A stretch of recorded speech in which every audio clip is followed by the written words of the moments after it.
Baik, Bapak Ibu kita mulai. Assalamualaikum warahmatullahi wabarakatuh. Waalaikumsalam warahmatullahi wabarakatuh. Baik, pada hari ini kita akan membahas tentang problematika pendidikan matematika. Ya, ini ada studi kasus, kesulitan operasi bilangan, dan self efisiensi siswa. Ada apa aja di situ?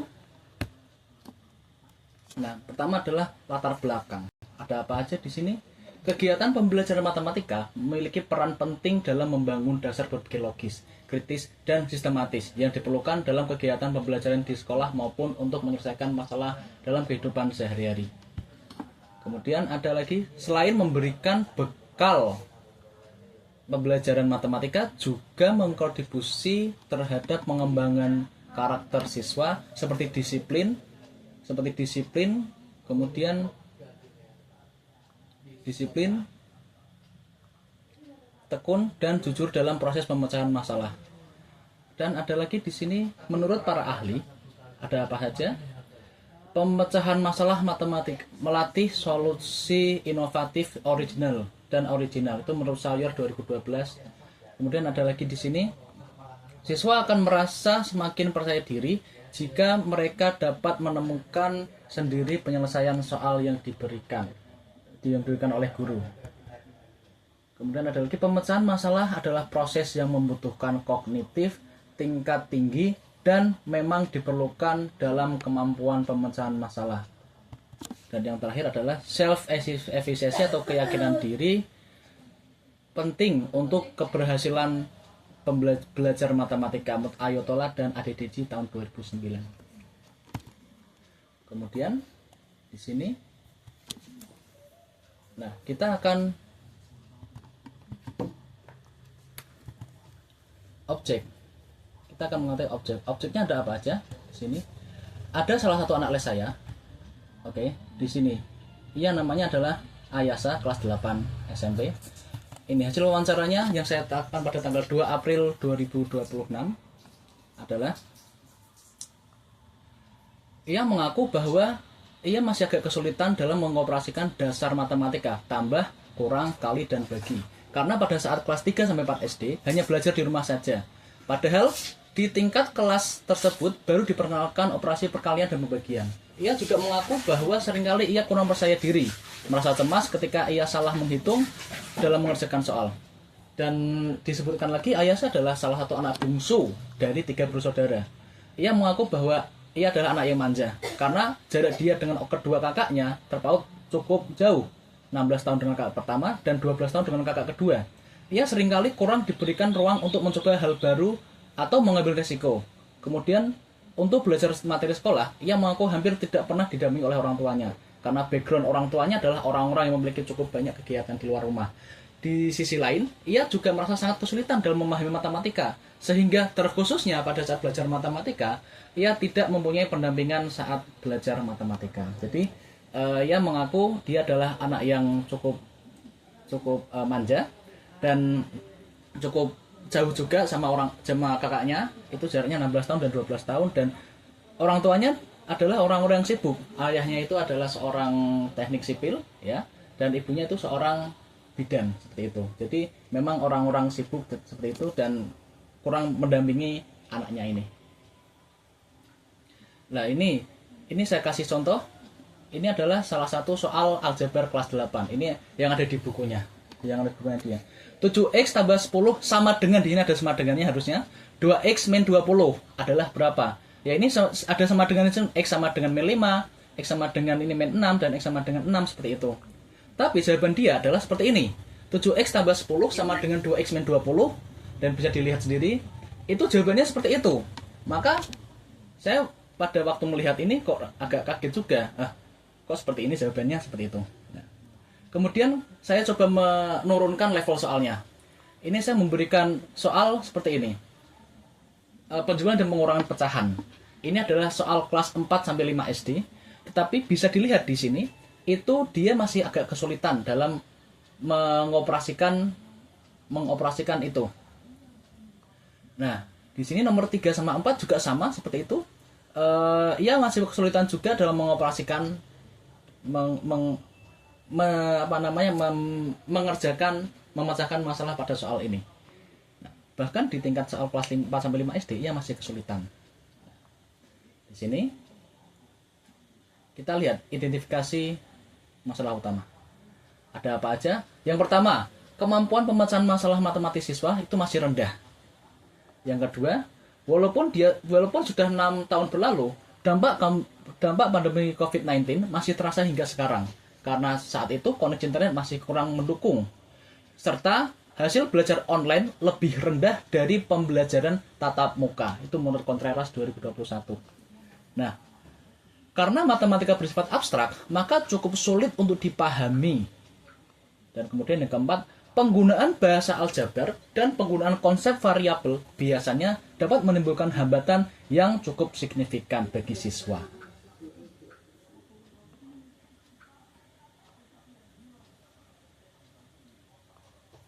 Nah, di sini studi kasus masalah tersebut. Ada apa aja? Yang pertama, ini saya tampilkan lagi gambarnya, gambar garapannya tadi. Masih kesulitan dalam operasi dasar matematika karena pada saat kelas 3 sampai 4 SD hanya belajar di rumah. Di mana belajar di rumah adalah menurut Pak Contreras tadi itu hasil belajarnya akan lebih rendah daripada belajar dengan tatap muka. Ya. Contoh jawaban pada soal menunjukkan kesalahan perkalian di pembagian. Bahkan tambah kurang pun masih salah juga di situ ya. Setelah soal diturunkan ke level kelas 4 sampai 5 SD, ia masih kesulitan dalam operasi hitung. Terkesan masih ragu-ragu dalam menjawab soal matematika di situ. Jadi dia itu masih ragu-ragu dan kemampuannya juga masih kurang dalam tambah, kurang, kali atau bagi. Oke. Anak kurang percaya diri, cemas jika hitungannya salah. Yang kedua, pola asuh memanjakan anak karena dia adalah anak bungsu dan usianya jauh dari kakaknya. Memang di sekitar saya di sekitar sini itu memang jika dia adalah anak bungsu dan jaraknya itu agak jauh dari kakaknya itu, maka dia akan sangat dimanja seperti itu. Ya mungkin nggak cuma ada di sini, tapi mungkin di beberapa daerah yang lain juga seperti itu. Yang ketiga, hampir tidak pernah didampingi orang tua saat belajar matematika. Yang keempat, tidak punya ruang untuk mencoba hal baru atau mengambil resiko. Nah, kemudian di sini saya menawarkan solusi. Solusinya apa aja di sini? Solusinya adalah model pembelajaran problem based learning atau PBL yang berkolaborasi dengan model pembelajaran realistic mathematics education. Kemudian ditambahi dengan pendekatan TARL atau teaching at right level. Diawali dengan asesmen awal, soal sama, tapi siswa diberikan siswa yang berkemampuan rendah diberikan scaffolding. Kemudian pembagian kelompok sesuai dengan kemampuan siswa. Nah, pertanyaannya, scaffolding itu apa sih? Scaffolding adalah metode belajar yang memberikan dukungan dari siswa dan memberikan sedikit instruksi bagaimana cara kita menyelesaikan soal tersebut. Contohnya seperti ini contohnya. Ini saya perlihatkan contoh dari TARL. Ini saya mengambil materi vektor kelas 11. Ini adalah yang sisi kiri adalah jawaban untuk anak-anak yang berkemampuan tinggi matematikanya. Kemudian untuk yang kanan ini, nah ini saya berikan sedikit coretan-coretan. Saya sedikit berikan gambaran bagaimana cara menyelesaikan masalah tersebut. Ini lembar jawaban untuk siswa yang berkemampuan tinggi dan lembar jawaban untuk siswa yang berkemampuan rendah. Seperti itu. Contohnya seperti ini. Nah, kemudian kemandirian belajar dan self efficacy. Gimana tuh? Indikator kemandirian belajar menurut Diana tidak bergantung dengan orang lain, memiliki kepercayaan diri, berperilaku disiplin, rasa tanggung jawab, inisiatif diri, dan kontrol diri. Dan kemudian menurut self efficacy menurut Bandura tahun 94, pengalaman kinerja yang didasarkan pada penilaian atau pengalaman kinerja sebelumnya. Pengalaman orang lain yang didasarkan pada kompetensi dan informatif dengan hasil yang dicapai orang lain. Kemudian aspek dukungan sosial yang mengacu pada umpan balik dari guru atau orang lain yang lebih dewasa. Nah, kemudian di sini, mengapa kita mengukur tingkat efikasi diri. Nah, karena efikasi diri memprediksi pemecahan masalah matematika pada tingkat yang lebih besar, keyakinan diri seperti kecemasan matematika atau konsep diri, pengalaman matematika diri sebelumnya atau efikasi diri itu untuk praktik pengaturan diri untuk menurut Pajares dan Miller tahun 94 dan Zimmerman tahun 92. Kemandirian belajar sebagai bentuk belajar yang memiliki tanggung jawab utama untuk merencanakan, melaksanakan dan mengevaluasi usahanya. Jadi ini adalah mengapa kita harus mengukur tingkat kemampuan kemandirian belajar itu karena seperti itu ya. Jadi cukup penting juga dalam matematika gitu. Kemudian dan mengapa menggunakan RME dan PBL? Karena PBL mendorong siswa untuk menganalisis situasi, mengidentifikasi informasi penting, dan menyusun strategi pembelajaran berbasis model aljabar. Kemudian transisi dari aritmatika menuju aljabar juga melibatkan transisi pengetahuan yang dibutuhkan dalam mengerjakan masalah aritmatika. Oke. Dan yang ketiga adalah 3 prinsip RME adalah yaitu menemukan kembali terbimbing, fenomenologi, didaktik, dan prinsip model mediasi. Semua prinsip ini terinspirasi dari pandangan Freudenthal tentang matematika sebagai aktivitas manusia. Jadi kalau RME ini lebih ke pengalaman pribadi, realistic mathematics education. Misalkan kita disuruh untuk menghitung berapakah luas lapangan. Jadi luas lapangan itu kan rumusnya diketahui panjang kali lebar, dan siswa itu disuruh untuk menghitung berapa panjangnya dan berapa lebarnya. Seperti itu. Maka siswa akan mendapatkan nilai panjangnya itu berapa dan lebarnya itu berapa. Kemudian siswa akan mengetahui berapakah luas dari lapangan tersebut, ataupun keliling dari lapangan tersebut juga siswa juga akan tahu. Kenapa? Karena dia itu sudah menjalankan terlebih dahulu untuk menghitung berapakah panjang dan lebarnya. Seperti itu. Dan diberikan rumus. Nah, terus kemudian apa harapannya? Harapannya adalah, jadi dengan menggunakan model PBL dan RME serta didukung dengan kemandirian belajar dan self-efisiensi siswa, maka dapat diharapkan berhitung merupakan dasar ilmu pengetahuan yang lain, khususnya bagi pengembangan ilmu pengetahuan dan teknologi. Misalnya berhitung itu misalkan dasar dari fisika maupun dasar dari matematika, seperti itu. Jadi kegiatan belajar mengajar matematika merupakan salah satu ilmu dasar yang harus dikuasai oleh siswa. Kemudian seorang dapat memperoleh pengetahuan dan keterampilan yang sangat membantu dalam perjalanan hidup dengan pendidikan. Itu adalah salah satu hal penting yang dibutuhkan oleh setiap orang. Dan kemudian siswa dapat memiliki pengetahuan semantik, yaitu pengetahuan yang membantu siswa untuk memahami tujuan soal dan menafsirkan soal dengan benar. Nah, kemudian apa aja instrumen pengukurannya? Yang pertama, saat pembelajaran berlangsung, pertanyaan pada soal-soal menggunakan pendekatan TARL. Kemudian kuesioner untuk mengukur self-efficiency dan kemandirian belajar, data kualitatif. Yang ketiga adalah soal tes kontekstual untuk mengukur kemampuan pemecahan masalah matematika siswa. Kemudian soal dirancang realistis dan belum pernah diajarkan.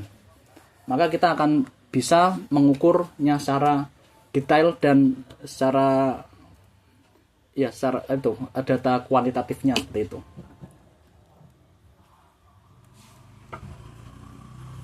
Nah, kesimpulannya adalah berdasarkan penjabaran problematika matematika di atas, saya menawarkan cara untuk melihat kemampuan kemandirian belajar dan self-efficiency terhadap kemampuan pemecahan masalah matematika adalah dengan menggunakan kuesioner untuk mengukur seberapa tinggi kemandirian belajar dan kuesioner self-efficiency yang dimana kedua kuesioner tersebut bertujuan sama, yakni data kualitatif.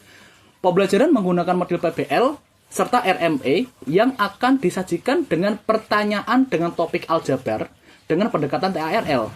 Pendekatan tersebut dilakukan berupa pembagian kelompok sesuai dengan kemampuan awal siswa, Kemudian soal-soal yang dibagikan berupa soal yang sama. Namun untuk berkemampuan rendah diberikan tambahan bantuan berupa scaffolding yang dapat menangani hambatan berpikir siswa dalam memecahkan masalah matematika dengan menekankan proses belajar aktif berbasis masalah dan pengalaman tersebut tadi. Nah, kemudian ini adalah daftar pustaka yang saya pakai. Ya, ada ini. Dan ada ini juga ya. Nah, seperti itu. Baik, Bapak Ibu semua, ini yang saya presentasikan.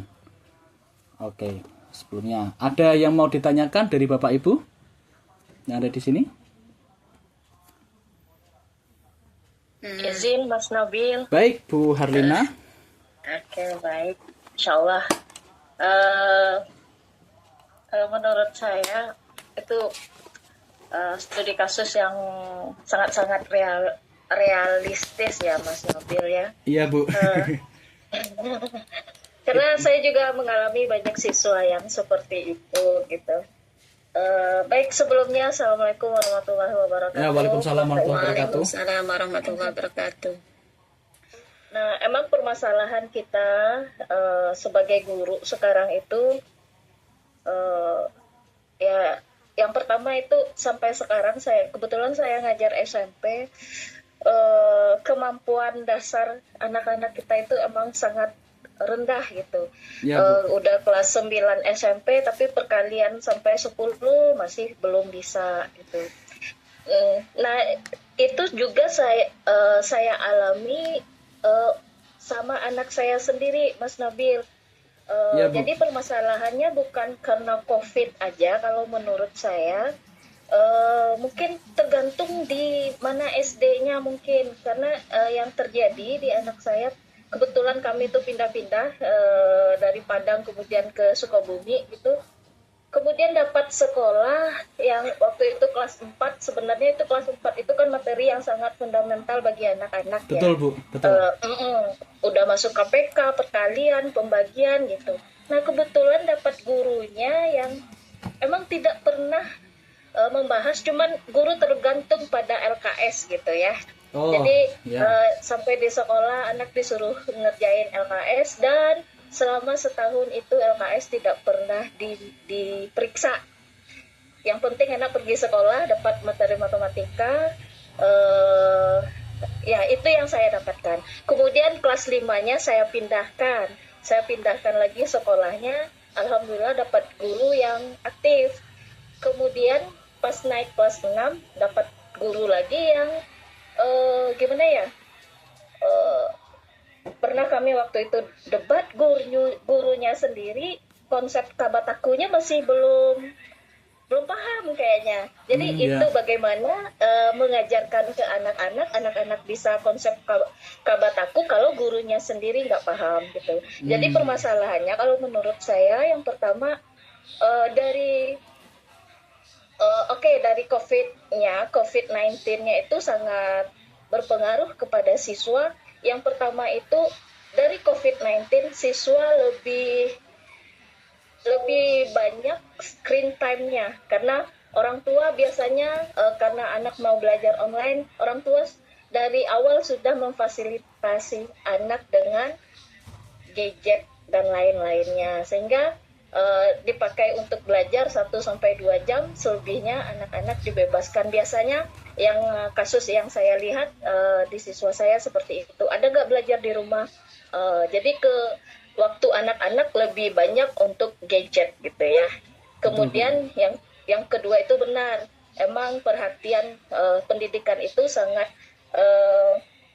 bergantung pada bagaimana pendidikannya di rumah.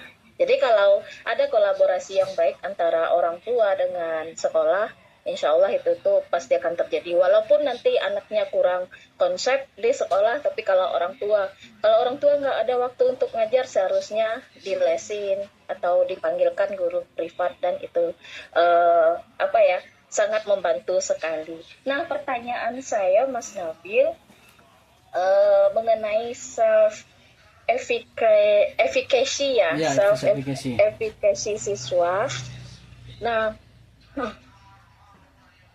cara apa sih yang karena emang kebanyakan siswa saya seperti itu gitu. Jadi kurang kurang memahami konsep dari awal, sehingga melihat guru matematika aja, kenapa ya guru matematika jarang nggak hadir gitu. Eh, Menurut Mas Nabil, cara yang tercepat gitu, karena kan ini udah kompleks sebenarnya permasalahannya, cara tercepat dan terampuh untuk meningkatkan self efficacy siswa. Oke, makasih Mas Nabil. Assalamualaikum warahmatullahi wabarakatuh. Waalaikumsalam warahmatullahi wabarakatuh. Baik, pertanyaan dari Bu Herlina adalah bagaimana cara tercepat untuk meningkatkan self efficacy siswa, ya biar intinya itu biar siswa itu merasa lebih pede gitu ya Bu ya, kurang lebih ya Bu ya. Oke, baik, itu deh satu. Kemudian satu lagi pertanyaan.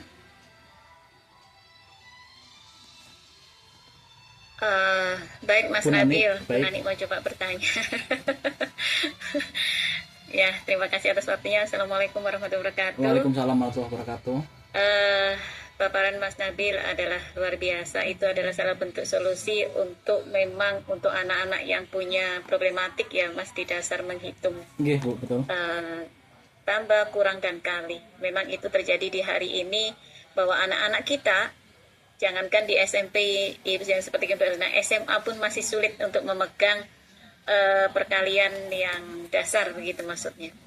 Nah, yang menjadi pertanyaan saya kepada Mas Nabil, dengan solusi yang Mas tawarkan dengan menurunkan artinya level soal itu sendiri dengan cara memberikan apa ya seperti isai berstruktur ya Mas, artinya ada bilangan-bilangannya dipaparkan di sana, tinggal melengkapi.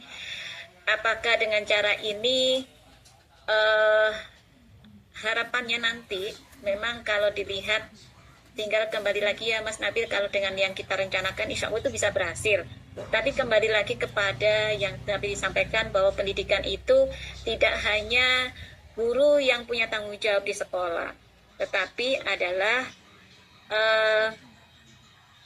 tergantung keluarga juga, karena anak sendiri kita tahu bahwa pendidikan ini bukan tanggung jawab guru, tetapi semua masyarakat harus terlibat, guru di sekolah, kemudian orang tua di rumah. Maka kita pun harus memberikan education gitu kepada semua pihak-pihak yang di dalam pendidikan ini untuk memaparkan bahwa kalau ini tidak bisa, Mas Nabil misalnya menentukan level dengan yang kita carakan tadi, mungkin kita perlu juga pendekatan kepada orang tua. Maka bagaimana anak ini bisa memahami apa yang kita inginkan gitu Ya, terkait dengan pembelajaran yang kita ajarkan. Yang pertanyaan saya Mas Nabil, apakah ada nantinya yang seperti Mas Nabil sampaikan tadi dengan cara wawancara, dengan cara tes gitu, apakah nanti ada faktor pendukung sosial misalnya gitu, bahwa kemampuan anak percaya diri atau kemampuan belajar siswa itu ada pengaruh dampak sosial apa tidak gitu. Jadi kira-kira untuk mengetahui dampak sosial itu Mas Nabil, bagaimana cara Mas Nabil untuk mendapatkan data pendukung itu gitu, bagaimana caranya?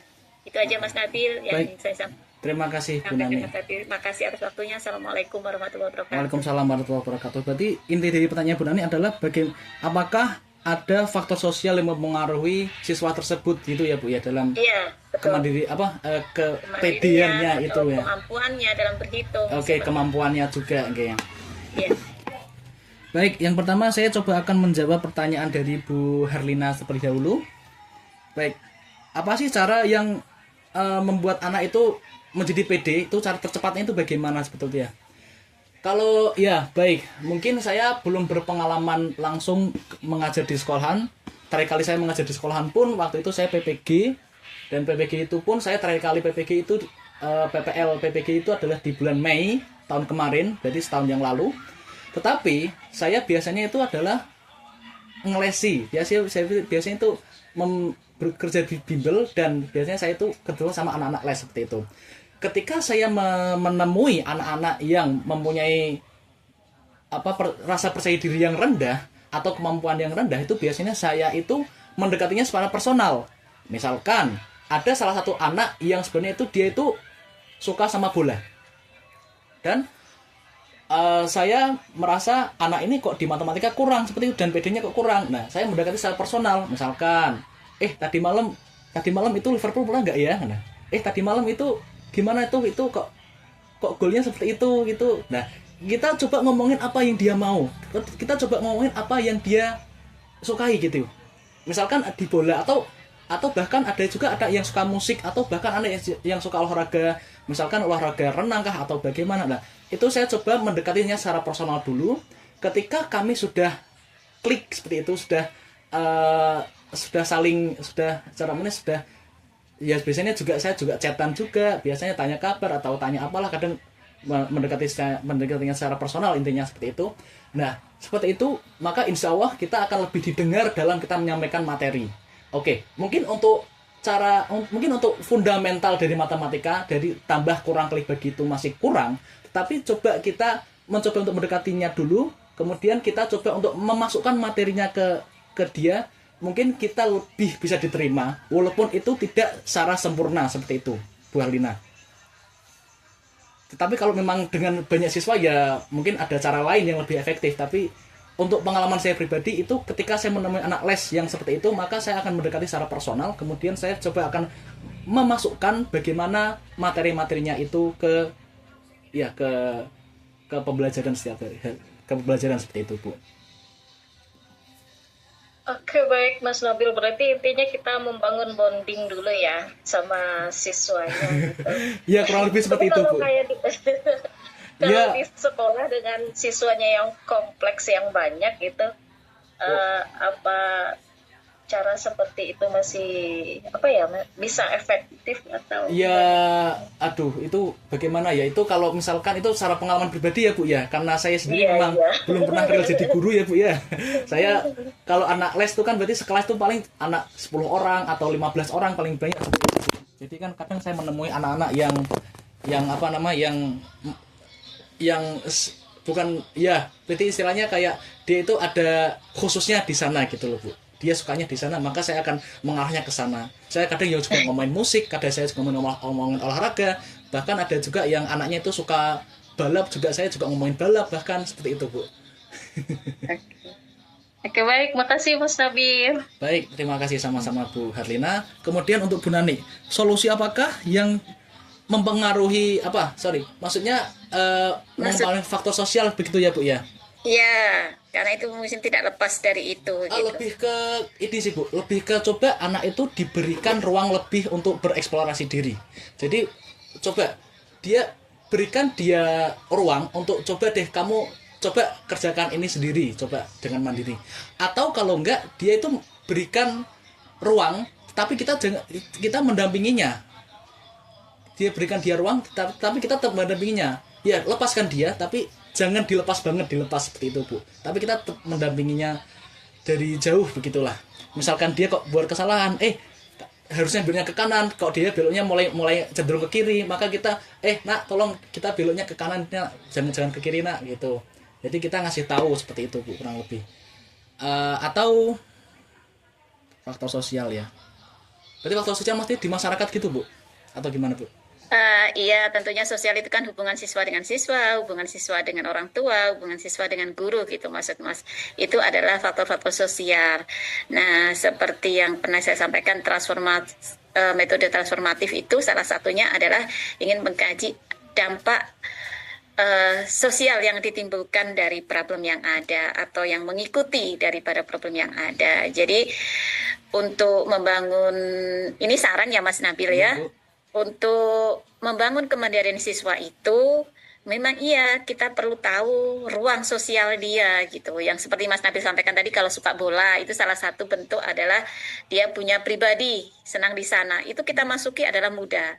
Tetapi tidak lepas dari situ bahwa keberhasilan seorang anak itu tidak bisa muncul dari satu sudut gitu. Kita harus bekerja sama antara guru dengan orang tua ataupun guru dengan teman sejawat gitu maksudnya, untuk membangun atau menciptakan kepercayaan diri siswa itu lebih. Nah, seperti yang disampaikan Bu Harlina, kalau memang boleh saran, memang kita Bu, kalau di siswa yang banyak tidak mungkin satu persatu seperti yang Mas Nabil sampaikan, tapi kita ambil yang paling yang paling begitu maksudnya Bu. Tentunya skupnya adalah tidak satu atau dua tapi sekelompok anak yang punya, makanya ketika kita metode kelompok itu kita buat anak-anak yang punya kemampuan yang berbeda-beda. Jadi ada yang lebih, ada yang sedang, ada yang paling rendah. Itu tujuannya adalah untuk membangun kepercayaan diri dari si anak itu sendiri, begitu. Jadi itu Mas Nabil mungkin itu bisa dicari tahu karena nanti bisa dimasukkan sebagai pendukung bahwa memang untuk membangun kepercayaan diri siswa itu ada faktor sosial yang bikin berkecambung begitu atau berkecimpung untuk menciptakan kepribadian anak yaitu kepercayaan diri itu gitu. Iya, setuju Bu Nani. Masukannya Iya, luar biasa, Bu Nani. itu maksudnya. Self efficacy itu benar akan berhasil jika ada dukungan sosial dari Betul, untuk itu siswanya ya, gitu. Bu, ya. Betul. Karena siswanya bisa jadi nanti karena ada bullying atau yang lainnya dari teman-teman. Iya, betul. Jadi itu bisa sangat mempengaruhi self efficacy siswa. Gitu Mas Nabil. Baik, terima kasih Bu Guru. Ibu-ibu.